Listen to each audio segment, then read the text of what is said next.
Hello everyone, what is up. क्या हालचाल है आप सबके। आई होप सबके हालचाल बहुत ज्यादा बढ़िया होंगे। आज हम लोग बात करने वाले हैं बहुत इंपॉर्टेंट टॉपिक के बारे में, दैट इज ऐसी कौन सी 5 मिस्टेक्स हैं जो आईसीएसआई को बिल्कुल भी पसंद नहीं है और आप जो बच्चे हैं सीएस एग्जीक्यूटिव के, प्रोफेशनल के, दोनों के, आप लोग अपने एग्जाम्स के दौरान करते हो, आप लोग अपने प्रिपरेशन के दौरान करते हो, जो कि इंस्टीट्यूट को बिल्कुल भी पसंद नहीं है।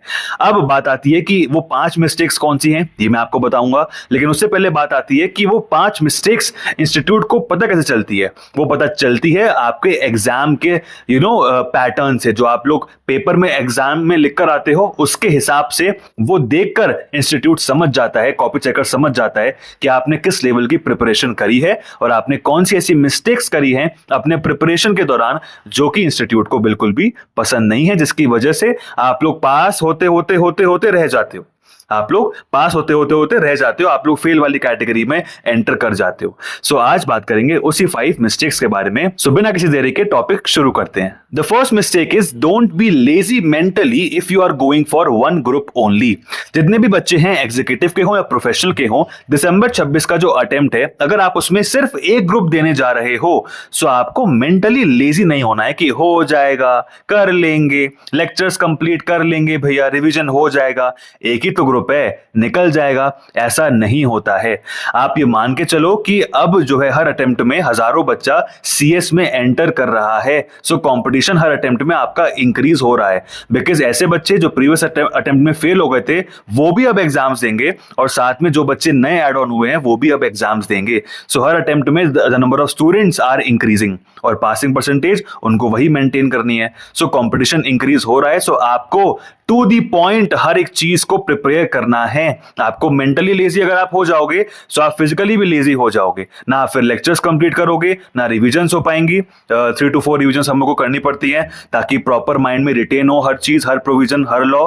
सो वो भी नहीं हो पाएगा, मैराथन्स भी नहीं हो पाएगी, ना टेस्ट हो पाएगा, ना प्रीवियस ईयर क्वेश्चन हो पाएंगे। सो ऐसा नहीं होना चाहिए, आपको अपना 100% देना है। सो मेंटली लेजी बिल्कुल भी नहीं होना है, आपको अच्छे से प्रिपेयर करना है, चाहे एक ग्रुप हो चाहे 2 ग्रुप हो। सेकंड मिस्टेक पे बढ़ने से पहले एक इंपॉर्टेंट बात कर लेते हैं, दैट इज आपको पता है सीएसडब्ल्यूटी का स्टूडेंट हुआ या फिर एग्जीक्यूटिव का, इफेक्टिवली पास होने के लिए हम लोग को 3 से 4 मंथ्स की प्रिपरेशन जरूरी होती है एग्जाम के लिए।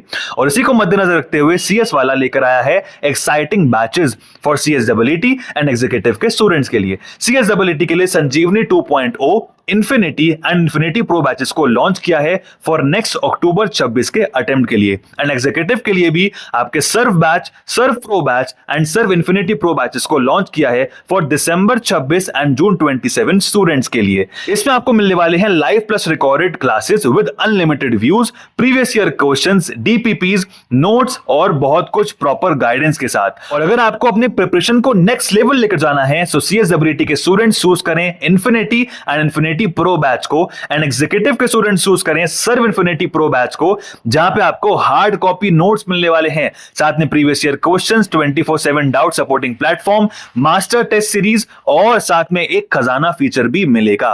और ऑनेस्टली लास्ट अटेम्प्ट में सीएस वाला के रिजल्ट्स काफी अच्छे आए थे, all India rank 4, all India rank 6, 11, 16। ये दर्शाता है कि सीएस वाला का रिजल्ट्स काफी अच्छा है। इनकी फैकल्टी की प्रॉपर गाइडेंस के साथ आप लोग अच्छी तरीके से अपने प्रिपरेशन कर सकते हो एग्जाम्स के लिए। तो देर किस बात की यार, जितना जल्दी स्टार्ट करोगे उतना आप लोग के लिए एडवांटेज है। और हाँ, आपको अगर एक्स्ट्रा डिस्काउंट चाहिए so use my coupon code SHAN200, आपको परचेज प्राइस पे एक्स्ट्रा डिस्काउंट मिल जाएगा। अब आते हैं सेकंड वाली मिस्टेक पे, that is don't change your notes after completion of your lectures. मैंने आपको प्रीवियस वीडियोस में भी बताया है दैट नोट्स चेंज करना सबसे बड़ा ब्लंडर माना जाता है सीएस के पेपर के लिए। क्यों माना जाता है? बिकॉज अगर आप लोग बार बार नोट्स चेंज करते रहोगे तो आप रिटेन कैसे करोगे माइंड में कि हम लोगों ने कहां पे क्या पढ़ा था।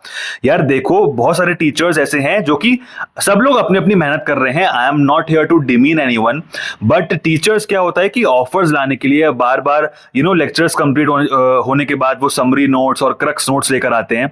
सो आप लोग उनको देख के बहुत ज्यादा अंदर से वो आपके अंदर आती है कि यार ये नोट्स बहुत बढ़िया है, ये नोट्स बहुत कलरफुल हैं, इनको ट्राई करते हैं। सो ऐसा नहीं करना है। आपको जो भी एक्सपेरिमेंट करना है नोट्स को लेके वो आप अभी कर लो, और उसके बाद आपको एग्जाम खत्म होने तक आपको नोट्स चेंज नहीं करने हैं।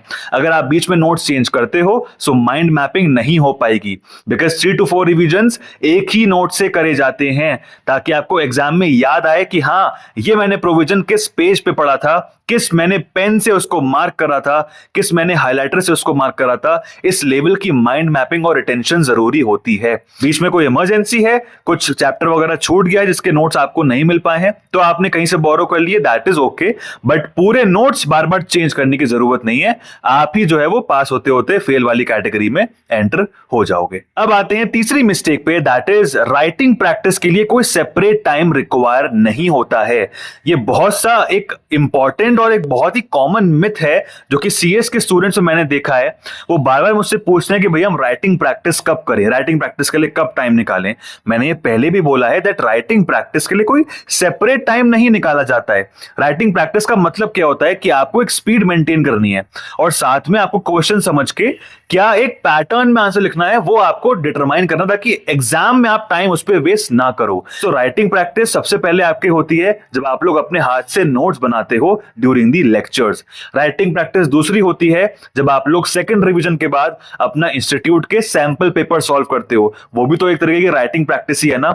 अगर आपको उसके बाद भी लगता है तो आप लोग कोई टेस्ट सीरीज दे सकते हो, मॉक टेस्ट दे सकते हो। अगर आपको उसके बाद भी लगता है कि राइटिंग प्रैक्टिस मेरी कम हुई है तो फिर आप आराम से सैटरडे को, संडे को, कभी वीकेंड में 1-2 बार अलग से कोई भी क्वेश्चंस लेके, जहां से भी आपको अच्छा लगा, कोई स्कैनर्स है या मॉक टेस्ट सीरीज है, प्रीवियस ईयर क्वेश्चंस है, वो क्वेश्चन लेकर बैठ जाओ। हर एक क्वेश्चन को लिखने की जरूरत नहीं होती है। राइटिंग प्रैक्टिस का मतलब ये नहीं है कि आप लोग इतना टाइम लगाओगे राइटिंग प्रैक्टिस में कि सारा टाइम राइटिंग प्रैक्टिस में निकाल दोगे। So it doesn't need any separate time. वो फ्लो के साथ ही आपकी राइटिंग प्रैक्टिस हो जानी चाहिए, चाहे वो आप नोट्स बना रहे हो, चाहे वो आप अपने प्रीवियस ईयर क्वेश्चन सॉल्व कर रहे हो, चाहे वो आप 3 घंटे का प्रॉपर एक मॉक टेस्ट सॉल्व कर रहे हो, that includes writing practice. So writing practice के लिए इतना ज्यादा मिथ और इतना ज्यादा कंफ्यूजन अपने दिमाग में मत रखो। Go with the flow. आपके फ्लो के साथ साथ राइटिंग प्रैक्टिस भी आराम से हो जाएगी। अब आते हैं फोर्थ मिस्टेक पे, that is not attempting your 100 mark का पेपर।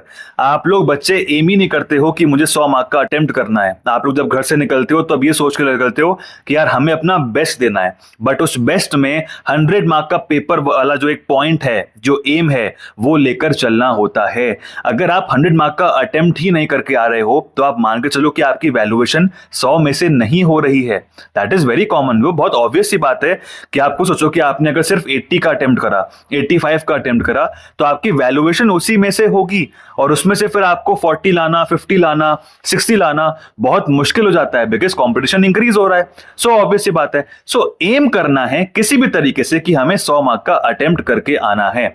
ये हम लोगों को भी पता है कि इंस्टीट्यूट जो है वो 60-70 मार्क्स का पेपर जो है वो काफी सही देता है। अगर आपने प्रॉपर तैयारी करी है तो आप आराम से उसके आंसर्स लिख सकते हो। द रेस्ट 20 मार्क्स, 25, 30 मार्क्स का पेपर थोड़ा सा जो है वो ट्विस्टेड आता है, तो वहां पे आपको मेहनत करनी है और वहां पे जो भी आपको समझ में आ रहा है उस लास्ट के आधे घंटे में, उस लास्ट के 15-20 मिनट में जो भी आप क्वेश्चंस रह गए हैं उसको कुछ भी लिखकर आओ, लेकिन अटेम्प्ट करके आना है 100 मार्क्स का, ताकि पेपर से निकलने के बाद, एग्जाम हॉल से निकलने के बाद एक लेवल ऑफ कॉन्फिडेंस आए आपके अंदर कि हाँ मैंने 100 मार्क का अटेम्प्ट करा है, मेरी वैल्यूएशन अब 100 मार्क्स में से ही होगी। भले ही जो लास्ट के 20 मार्क्स, 25 मार्क्स का जो पेपर ट्विस्टेड आ रहा है उसमें आपको भले ही कुछ भी मार्क्स ना मिले, but 1 is always better and greater than 0।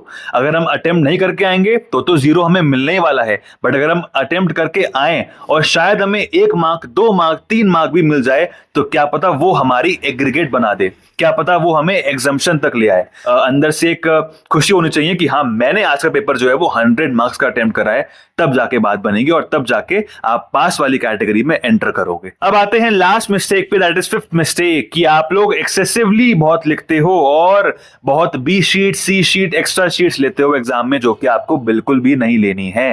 That is कि आप लोग को लगता है कि हम ज्यादा ज्यादा लिख लेंगे। हालांकि ये चीज जो आपको ऑलरेडी पता होगी सीएस के बच्चों को जो एग्जाम देकर आ चुके हैं, अपना पहला अटेम्प्ट दूसरा अटेम्प्ट, तो उनको पता होगी कि हमें टू द पॉइंट आंसर लिखने पड़ते हैं। बट फिर भी आप लोग एग्जाम में बहक जाते हो।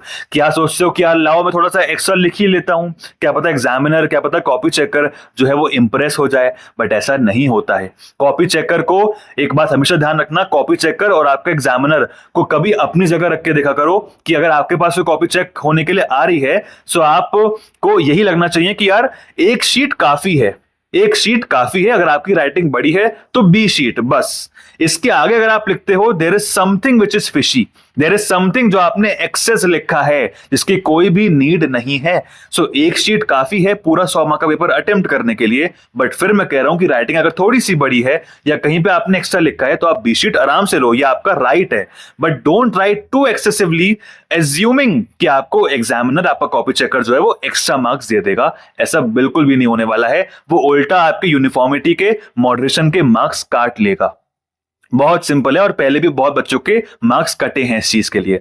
सो एक्सेसिव नहीं लिखना है, टू दी पॉइंट लिखो। 4 मार्क का आंसर, 5 मार्क का आंसर एक पेज में या 1.5 मैक्स टू मैक्स उसमें निपटा दो। 2 पेज 3 पेज लिखे जा रहे हैं, उससे आपका टाइम भी वेस्ट होगा, पेपर पूरा भी नहीं होगा, आपके मॉडरेशन के मार्क्स भी कटेंगे और ब्लंडर ही ब्लंडर है। फिर आप वही पासिंग वाली कैटेगरी में से मुड़ के जो है वो फेल वाली कैटेगरी में चले जाओगे। तो दैट इज ऑल। ये 5 मिस्टेक्स आपको ध्यान रखनी है जो कि इंस्टीट्यूट को बिल्कुल भी पसंद नहीं है। और आपको ध्यान रखना है कि आपको ये चीज दोबारा से, अगर आप अपना कोई दोबारा से अटेम्प्ट देने जा रहे हो तो आपको ये दोबारा से चीजें नहीं करनी है। या जो बच्चे पहली बार एग्जाम देने जा रहे हैं उनको तो बिल्कुल भी नहीं करनी है, ताकि वो इंश्योर करें कि मेरा पहले अटेम्प्ट में एग्जाम जो है वो, पेपर जो है वो निकल जाए। सो मेक श्योर कि आप लोग ये मिस्टेक्स ना करो। वीडियो अगर अच्छी लगी हो give it a like, give it a comment, क्या अच्छा लगा। कोई डाउट है कमेंट में पूछ लो, मैं आपको आंसर कर दूंगा। 1-to-1 मेंटरशिप चाहिए, जाके टॉपमेट पे बुक कर सकते हो 1-to-1 सेशन मेरे साथ। एंड हम लोग मिलते हैं एक ऐसे ही इंफॉर्मेटिव एंड यूजफुल वीडियो के साथ।